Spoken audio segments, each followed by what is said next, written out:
तर दुसरीकडे सांगलीमध्ये देवेंद्र फडणवीस सध्या बोलतायत, थेट जाऊयात. विरोधकांकडनं मतं येतील वगैरे या स्वप्नात वावरणारे लोक आम्ही नाही. इथे जे मतं मिळतील ते भाजपच्या आणि तुमच्या मेहनतीतनं या ठिकाणी मिळणार आहेत. त्यामुळे 100% काळजी करू नका. कालही तुमच्या सोबत होतो, आजही आहोत आणि उद्याही तुमच्या पाठीशी संग्राम भैया अगदी ताकदीनं आम्ही उभं राहू हे सांगण्याकरता खरं म्हणजे या ठिकाणी मी आलो आहे. बंधू भगिनींनो, एक गोष्ट लक्षात घ्या. ही जी निवडणूक आहे ही काही ग्रामपंचायतची, नगरपंचायतची, जिल्हा परिषदेची, विधानसभेची निवडणूक नाही. देशाच्या लोकसभेची निवडणूक आहे. देशाचा नेता कोण असेल हे निवडण्याची निवडणूक आहे. पुढचे 5 वर्ष देश कोणाच्या हाती सुरक्षित राहील, देशाचा विकास कोण करू शकेल, कोण सर्वसामान्य माणसाला पुढे नेऊ शकेल याचा विचार करण्याची आणि निर्णय करण्याची निवडणूक आहे. आणि म्हणून या निवडणुकीमध्ये आपल्याला 2 उमेदवार दिसत असतील. संजय काका असतील, अजून 2-3 उमेदवार समोर आहेत. या उमेदवारांची निवडणूक नाही आहे.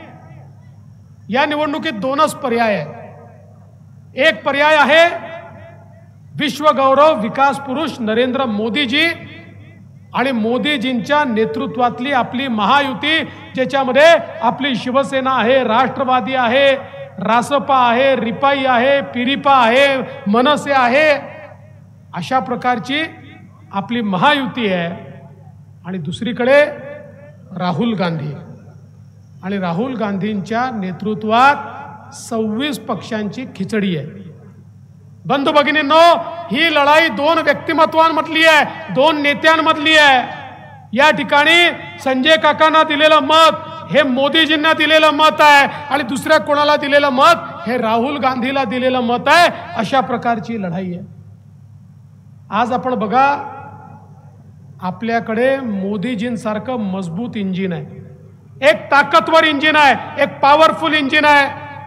आणि त्या इंजिन सोबत वेगवेगळ्या पक्षांचे डबे आपण लावले आहे आणि एक विकासाची ट्रेन तयार केली आहे. आणि या विकासाच्या गाडीमध्ये दीन, दलित, गोर, गरीब, आदिवासी, शेतकरी, शेतमजूर, महिला, अल्पसंख्याक, ओबीसी, मराठा, धनगर, सर्व समाजाच्या लोकांना सोबत घेऊन आपली विकासाची गाडी सबका साथ सबका विकास म्हणत त्या ठिकाणी पुढे जाते. दुसरीकडे काय अवस्था आहे? दुसरीकडे राहुल गांधी म्हणतात मी इंजिन आहे. तिथे इंजिनच आहे, डब्बा नाहीच आहे. राहुल गांधी म्हणतात मी इंजिन आहे. शरद पवार म्हणतात तू इंजिन नाही, मी इंजिन आहे. उद्धव ठाकरे म्हणतात मी इंजिन आहे. मुलायम सिंगाचा पोरगा म्हणतो मी इंजिन आहे. लालू प्रसादचा पोरगा म्हणतो मी इंजिन आहे. स्टॅलिन म्हणतो मी इंजिन आहे. ममता दीदी म्हणते मी इंजिन आहे. तिथे कोणीही डबा लावायला तयार नाही, सगळे म्हणतात मी इंजिन आहे. आता आपल्या गाडीत तर सगळ्यांना बसायला जागा आहे. इंजिनमध्ये किती लोकांना बसायला जागा असते? इंजिनमध्ये केवळ ड्रायव्हर बसतो. आणि यांचं इंजिन असं आहे, राहुल गांधींच्या इंजिनमध्ये सोनियाजी आणि प्रियंका ताईच बसू शकतात. शरद पवार साहेबांच्या इंजिनमध्ये फक्त सुप्रियाताई बसू शकतात. आणि उद्धव ठाकरेंच्या इंजिनमध्ये फक्त आदित्य ठाकरे बसू शकतात. तुमच्याकरता यांच्या इंजिनमध्ये जागा नाही. पण बंधू भगिनींनो, ज्या क्षणी तुम्ही संजय काकांच्या कमळाची बटन दाबता, आपल्या सांगली जिल्ह्याची बोगी ही मोदी साहेबांच्या ट्रेनला अटॅच होते आणि सबका साथ सबका विकास करत विकासाकडे ही बोगी पुढे जाते. आज आपण पाहू शकतो मोदी साहेबांच्या नेतृत्वात झालेली सगळी कामं. आज या ठिकाणी टेंबू योजनेचा सगळा इतिहास आपण ऐकला.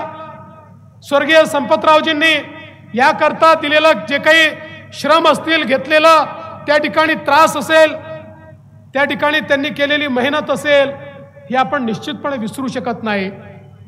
आणि बंधू भगिनींनो, मला हे देखील या निमित्ताने सांगायचं आहे, या पश्चिम महाराष्ट्रामध्ये विशेषतः दुष्काळी भागामध्ये टेंबू, ताकारी, म्हैसाळ असेल, सातारा जिल्ह्यातल्या योजना असतील, सोलापूरच्या असतील, सांगलीच्या असतील, या सगळ्या योजना 15 वर्ष या ठिकाणी ज्या काळामध्ये सरकार होतं काँग्रेसचं, राष्ट्रवादी काँग्रेसचं, त्या काळामध्ये या सगळ्या योजनांची गती काय होती.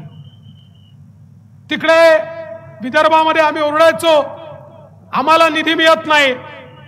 आम्हाला सांगितलं याचं पैसा पश्चिम महाराष्ट्राकडे गेला. इकडचे लोक ओरडायचे, त्यांना सांगितलं याचं पैसा अनुशेषात गेलाय. न इकडे पैसा मिळायचा ना तिकडे पैसा मिळायचा.